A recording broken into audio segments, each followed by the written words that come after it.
حضرت ابو طالب رضی اللہ تعالیٰ عنہ نبی کریم صلی اللہ علیہ وآلہ وسلم کے چچا تھے۔ جب نبی کریم صلی اللہ علیہ وآلہ وسلم کی عمر مبارک 10 سال تھی، عرفہ کے نزدیک ایک مشہور بازار لگا کرتا تھا۔ زمانہ جاہلیت میں اہل عرب وہاں جمع ہو کر لین دین کیا کرتے تھے۔ جناب ابو طالب فرماتے ہیں، ایک دن میں اسی بازار میں تھا، میرے ساتھ میرا پیارا بھتیجا محمد صلی اللہ علیہ وآلہ وسلم بھی تھے۔ مجھے بہت سخت پیاس محسوس ہوئی، وہاں آس پاس کوئی پانی پینے کا کنواں بھی نہیں تھا۔ میں نے اپنے بھتیجے محمد صلی اللہ علیہ وآلہ وسلم سے شدت پیاس کی شکایت کی۔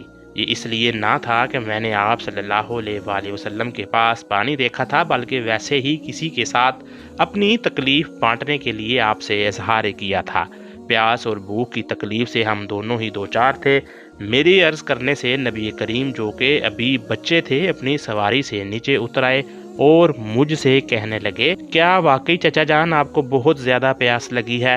میں نے کہا، ہاں پیارے بیٹے، بات اسی طرح ہے۔ اس جواب کے بعد آپ صلی اللہ علیہ وآلہ وسلم نے اپنی ایڑی مبارک زور سے زمین پر ماری تو وہاں سے پانی کا چشمہ ابل پڑا۔ پھر آپ صلی اللہ علیہ وآلہ وسلم نے میری طرف رخ کیا اور مجھ سے فرمایا، پیارے چچا جان پانی پی لیں، میں نے اس چشمہ فیض سے پیاس بجھا لی۔ جناب ابو طالب کہتے ہیں، میں آج تک ایسا شفاف پانی ہی نہیں دیکھا، بلکہ ایسا میٹھا پانی بھی پہلے نہیں دیکھا تھا۔ آپ مزید کہتے ہیں کہ میرے سیراب ہونے کے بعد محمد صلی اللہ علیہ وآلہ وسلم نے دوبارہ اسی جگہ ٹھوکر ماری تو پانی نکلنا بند ہو گیا، وہ جگہ پہلے کی طرح ہو گئی۔ سبحان اللہ۔ دوستو، یہ روایت مغازی میں امام بن ابن اسحاق نے جناب ابو طالب سے نقل کی ہے۔ جناب ابو طالب کا بیان ہے کہ میں نے کبھی نہیں دیکھا کہ نبی کریم نے کسی وقت بھی کوئی جھوٹ بولا ہو، یا کبھی کسی کو دھوکہ دیا ہو، کبھی کسی کو تکلیف پہنچائی ہو، یا بیہودہ لڑکوں کے پاس کھیلنے کے لیے گئے ہوں، یا کبھی کوئی خلاف تہذیب بات کی ہو۔ یہی نہیں بلکہ طبرانی حضرت عمار رضی اللہ تعالیٰ عنہ سے روایت ہے، حضرت ابو طالب مکہ کے لوگوں کے لیے کھانا تیار کروایا کرتے تھے۔ نبی کریم صلی اللہ علیہ وآلہ وسلم جب بھی وہاں تشریف لاتے تو اس وقت تک تشریف نہ رکھتے جب تک کہ نیچے کوئی چیز نہ رکھ دیتے۔ یہ دیکھ کر ابو طالب فرماتے تھے کہ میرا بھتیجا بڑا مکرم ہے۔ چنانچہ ایک اور روایت میں ہے کہ ایک بار کچھ یہودی سامان وغیرہ خریدنے کے لیے حضرت ابو طالب کے پاس آئے۔ سامان خریدنے کے معاملات ابھی طے ہی پا رہے تھے کہ رسول خدا وہاں تشریف لے آئے۔ آپ صلی اللہ علیہ وآلہ وسلم اس وقت بچے تھے۔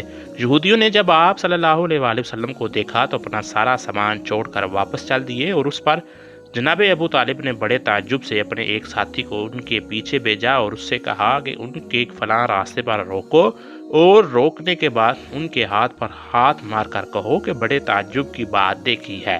اس کے جواب میں دیکھو وہ کیا کہتے ہیں۔ جب وہ آدمی ان کے پاس پہنچا تو ابو طالب کے کہنے کے مطابق وہی بات کہی، تو اس کے جواب میں یہودی بولے کہ تم نے کیا عجیب بات دیکھی ہے؟ اس سے زیادہ عجیب بات تو ہم نے دیکھی ہے کہ ہم نے تو ابھی محمد صلی اللہ علیہ وآلہ وسلم کو زمین پر چلتے پھرتے دیکھا ہے۔ پیارے دوستو، جتنا عرصہ بھی نبی کریم نے حضرت ابو طالب کے زیر سایہ گزارا، اس تمام عرصہ میں بے شمار واقعات رونما ہوئے، حتیٰ کہ جناب ابو طالب فرمایا کرتے تھے کہ میرے بھائی کا یہ بیٹا عظیم و شان کا مالک ہے۔ اللہ کریم ہمیں سوائے رسول اللہ صلی اللہ علیہ وآلہ وسلم پر عمل پیرا ہوتے ہوئے زندگی گزارنے کی توفیق عطا فرمائے۔